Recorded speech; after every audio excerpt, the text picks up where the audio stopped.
Group 2 పరీక్షల్ని వాయిదా వేయండి. ఇది చంద్రబాబు నాయుడు సర్కారు ఏపీపీఎస్సీకి శనివారం నాడు రాసినటువంటి లేఖ యొక్క సారాంశం. పరీక్షల్ని వాయిదా వేయటం సాధ్యం కాదు. ఈ పరిస్థితుల్లో పరీక్షలు వాయిదా వేయలేము. పరీక్షలు యథాతథంగా జరుగుతాయి. ఇది ప్రభుత్వానికి ఏపీపీఎస్సీ చైర్మన్ అనురాధ గారు ఇచ్చినటువంటి సమాధానం. ప్రభుత్వ యంత్రాంగంలోని వ్యవస్థ అయినటువంటి ఏపీపీఎస్సీ ప్రభుత్వ అధినేతగా ఉన్నటువంటి ముఖ్యమంత్రి మాట వినకపోవడం ఏంటి? ఇప్పుడు అందరూ మాట్లాడుకుంటున్న డిస్కషన్ పాయింట్ ఇదే. సో చాలా విషయాలు వీడియోలో మాట్లాడుకుందాం. ఒకసారి మన ఛానల్ షార్ట్స్ చూడండి. అనేక విషయాలు కవర్ చేస్తున్నాం మనం అవర్లీ.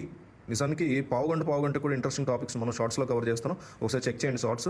అయితే ఈ వీడియో చాలా లాంగ్ ఉంటుంది, ఓపిక్గా వినండి. చాలా ఇంట్రెస్టింగ్ టాపిక్స్ని వీడియోలో మాట్లాడుకుందాం. ఏపీపీసీ చైర్మన్గా ఎవరిని పెట్టాలో నిర్ణయించేటువంటి అధికారం, ఆ చైర్మన్ని మార్చే అధికారం చంద్రబాబు నాయుడుకి ఉంది సీఎంగా. ఏపీపీఎస్సీ చైర్మన్గా మాజీ ఐపీఎస్ని ఏరికోరి మరి నియమించుకుంది కూడా చంద్రబాబు నాయుడు. అయినా కానీ ఆమె మాత్రం ఇప్పుడు ఆయన మాటని ఖాతరు చేయకపోవడం ఏంటి అనేది ప్రశ్న. ఏపీలో అసలు ఏం జరుగుతోంది? అసలు గ్రూప్ 2 పరీక్షల వివాదం ఏంటి? రోస్టర్ విధానంలో తప్పుడు విధానాలు ఉన్నాయని అవి సరిచేసిన తర్వాతే పరీక్షలు నిర్వహించాలని నేరుగా ప్రభుత్వమే కోరింది. నిరుద్యోగుల నుంచి దీని గురించి డిమాండ్ కూడా వస్తోంది. అసలు ఇంతకీ ఆ రోస్టర్ విధానం అంటే ఏంటి? దీంట్లో గ్రూప్ 2 పరీక్షల నోటిఫికేషన్లో రోస్టర్ విధానంలో జరిగినటువంటి తప్పులు ఏ రకంగా ఉన్నాయి? వర్టికల్ రోస్టర్ అంటే ఏంటి? హారిజాంటల్ రోస్టర్ అంటే ఏంటి? ఇట్లా ఎన్నో క్వశ్చన్స్ ఉన్నాయి అందరికీ.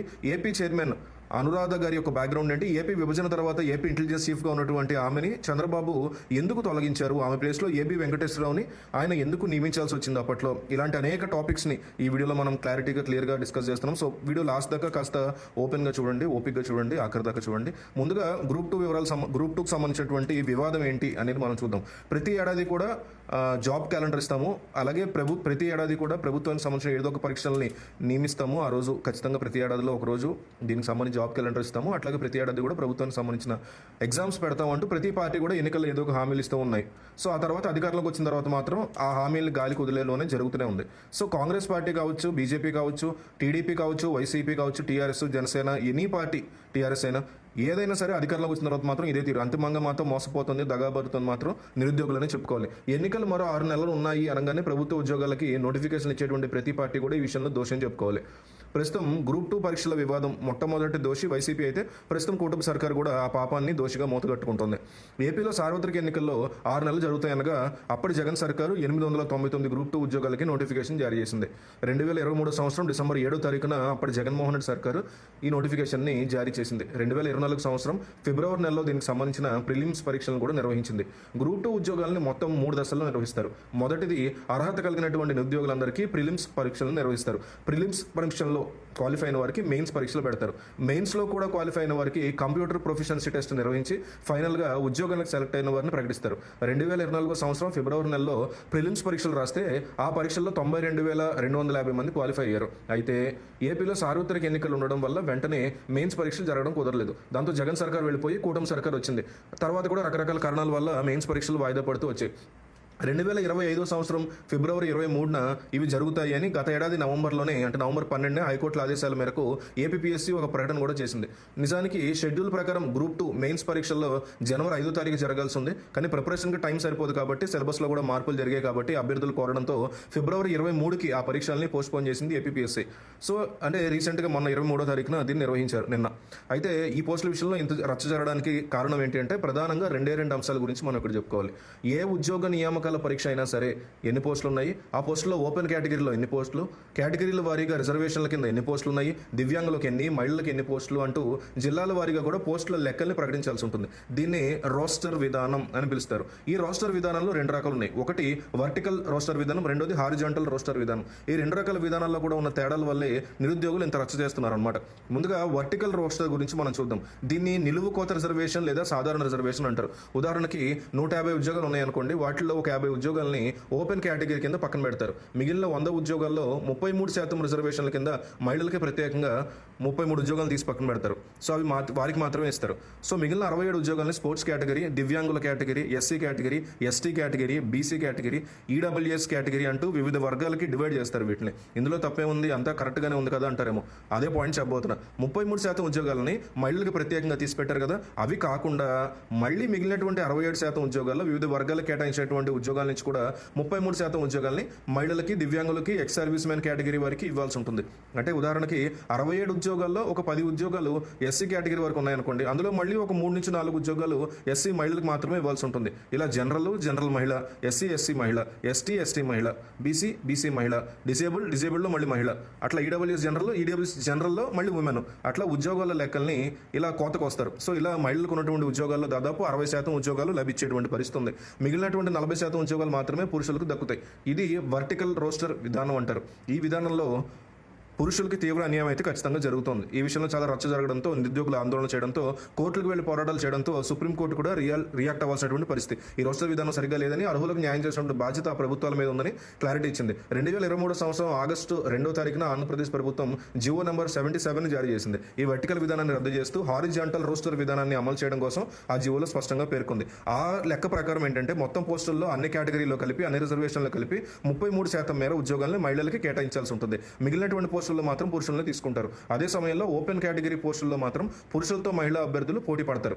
సో దీనివల్ల పురుషులకు దక్కేటువంటి జాబ్ సంఖ్య కాస్త పెరుగుతుంది. ఇది ప్రస్తుతం అన్ని వర్గాలకి, అన్ని ఉద్యోగాలకి అమలు చేయాల్సిన హారిజాంటల్ రోస్టర్ విధానం. ఈ హారిజాంటల్ రోస్టర్ విధానాన్ని మాత్రమే అమలు చేయాల్సి ఉందంటూ అప్పట్లో కూడా జగన్మోహన్ రెడ్డి సర్కారు జీవో నెంబర్ 77 జారీ చేసినా కూడా ఆ తర్వాత విడుదల చేసిన గ్రూప్ 2 నోటిఫికేషన్లో మాత్రం వర్టికల్ రోస్టర్ విధానంలో జాబ్స్ గానే డివైడ్ చేశారు. ఇది తప్పు అంటూ సరిచేయాలంటూ నిరుద్యోగులు అప్పట్లోనే ఆందోళన చేసినా కూడా ముందైతే పరీక్షలు రాయండి, ఆ తర్వాత దీని గురించి ఆలోచించి మనం సరి చేస్తామంటూ అప్పట్లో జగన్ సర్కార్ ఒక ప్రకటన కూడా విడుదల చేసింది. అప్పట్లో నిరుద్యోగుల యొక్క ఆందోళనతో టీడీపీ కూడా చాలా యాక్టివ్గా పాల్గొంది. నిరుద్యోగులకి న్యాయం చేస్తామని హామీ కూడా ఇచ్చింది. ఆ తర్వాత ఎన్నికలు వచ్చాయి, ప్రిలిమ్స్ పూర్తయిన, మెయిన్స్ వాయిదా పడడంతో తాజాగా కూటమి సర్కార్ వచ్చిన తర్వాత కూడా రోస్టర్ విధానంలో తప్పులు సరిచేయకపోవడంతో మళ్ళీ ఇప్పుడు రచ్చ మొదలైంది. గ్రూప్ 2 పరీక్షల్ని వాయిదా వేయండి అని ఏకంగా సీఎం చంద్రబాబు నాయుడు చెప్పినా కూడా, ఆయన లేఖ కూడా రాసిన అఫీషియల్గా, ఏపీపీఎస్సీ చైర్మన్ అనురాధ మాత్రం దాని కనీసం పరిగణలో కూడా తీసుకోలేదు. అసలు ఎవరి అనురాధ, ఆమె బ్యాక్గ్రౌండ్ ఏంటి అనేటువంటి చర్చ మాత్రం స్ట్రాంగ్గా మొదలైంది. ఆమె యొక్క పూర్తి పేరు ఆర్కాట్ రాజారత్నం అనురాధ, సింపుల్గా ఏఆర్ అనురాధ అని పిలుస్తూ ఉంటారు. ఆమెది స్వస్థలం తమిళనాడు రాష్ట్రం. 1987 సంవత్సరంలోనే ఆమె ఐపీఎస్కి ఎన్నికయ్యారు. ఉమ్మడి ఏపీలో వివిధ హోదాల్లో ఆమె పనిచేశారు. ఏపీ విభజన తర్వాత ఏపీ క్యాడర్కి అనురాధ వచ్చారు. అత్యంత సమర్థవంతురాలుగా ఆమెకు మంచి పేరు ప్రఖ్యాతులు ఉన్నాయి. మోస్ట్ టాలెంటెడ్ పర్సన్ అనేటువంటి ఖ్యాతి కూడా ఆమెకు ఉంది. దాంతో విభజిత ఏపీకి మొదటి ఇంటెలిజెన్స్ చీఫ్గా ఈమెనే చంద్రబాబు అప్పట్లో నియమించారు. అయితే ఓటుకు నోటు కేసు పరిణామాల నేపథ్యంలో ఆ తర్వాత ఆమెని ఇంటెలిజెన్స్ చీఫ్గా తప్పించి ఆ ప్లేస్లో ఏబీ వెంకటేశ్వరరావుని చంద్రబాబు నాయుడు నియమించారు. జగన్మోహన్ రెడ్డి హయాంలో హోంశాఖ ముఖ్య కార్యదర్శిగా పనిచేసినటువంటి ఆమె 2023 సంవత్సరంలో అక్టోబర్ నెలలో పదవి విరమణ చేశారు. అయితే 2024 ఎన్నికల్లో కూటమి సర్కార్ వచ్చిన తర్వాత ఏపీపీఎస్సీని ప్రక్షాళన చేయాల్సినటువంటి అవసరం ఉందంటూ ఏరుకోరు మరి అనురాధ అనేటువంటి ఈమెని ఏపీపీఎస్సీకి మళ్ళీ నియమించారు. అంటే అన్నట్టు ఆమె భర్త కూడా ఐపీఎస్ అధికారి. ఆమె భర్త పేరు నిమ్మగడ్డ సురేంద్రబాబు. ఏపీ క్యాడర్లోనే ఆయన కూడా పనిచేసి రిటైర్ అయ్యారు. ఇది అనురాధ గారి యొక్క బ్యాక్గ్రౌండ్. రూల్స్ని పక్కాగా పాటిస్తారు అనేటువంటి పేరు ప్రఖ్యాతులు కలిగినటువంటి ఆమె ఏకంగా సీఎం చంద్రబాబు నాయుడు లేఖ రాసినా కూడా ఆమె పెద్దగా పరిగణలో తీసుకున్నట్టే కనిపించింది. యథాతథంగా ఆదివారం నాడు గ్రూప్ 2 పరీక్షల్ని నిర్వహించేశారు. ఈమె చెప్తున్నటువంటి ఆమె వెర్షన్ ఏంటంటే, ప్రిలిమ్స్ రాసి క్వాలిఫై అయిన 92,250 మందిలో ఏ ఒక్కరు కూడా రోస్టర్ విధానం గురించి అభ్యంతరం పెట్టట్లేదు. క్వాలిఫై అయ్యి మెయిన్స్ పరీక్షలు రాస్తున్న వారికి లేని ఇబ్బంది ఇతర నిరుద్యోగులకి ఏంటి అనేది ఏపీపీఎస్సీ చైర్మన్ యొక్క ప్రశ్న. ఏదో ఒకటి చేసి ఈ నోటిఫికేషన్ రద్దు చేస్తే మళ్ళీ కొత్త నోటిఫికేషన్ వేయించాలని, తద్వారా 2024-25లో నూతనంగా డిగ్రీలు పొందిన వారికి కూడా ఈ పరీక్షలకి అర్హులు చేయించి, తద్వారా నిరుద్యోగుల యొక్క అభ్యర్థుల సంఖ్యని పెంచుకోవాలని అన్ని కోచింగ్ సెంటర్లు కలిసి ఒక ముఠాగా ఏర్పడి నిరుద్యోగులను ఇలా రెచ్చగొడుతున్నాయి అనేది ఏపీపీఎస్సీ చెప్తున్నటువంటి మాట. మెయిన్స్ పరీక్షలు రాసేటువంటి అభ్యర్థుల నుంచి అభ్యంతరాలు వస్తే పట్టించుకుంటే ఒక అర్థం ఉంటుంది, కానీ ఈ పరీక్షలు రాసి అర్హత సాధించలేని నిరుద్యోగులు ఇతరత్ర వర్గాలు డిమాండ్ చేసినంత మాత్రాన ఉద్యోగుల యొక్క నోటిఫికేషన్ రద్దు చేస్తే సరైనటువంటి సంప్రదాయం కాదు ఇది అనేది ఏపీపీసీ అలాగే అనురాధ గారు వ్యక్తం చేసినటువంటి ఆందోళన. హైకోర్టు కూడా రోస్టర్ విధానంలో ఉన్నటువంటి ఇబ్బందుల్ని సరిచేయాలని చెప్పారే కానీ ఎక్కడ కూడా పరీక్షలు రద్దు చేయాలని చెప్పలేదు. కేవలం రోస్టర్ విధానాన్ని మాత్రమే మార్చుకోమని చెప్పారు. కోర్టు కూడా ఏది చెప్పింది మాకు, కానీ ఆమె చాలా ఓపెన్గా చెప్తున్నారు.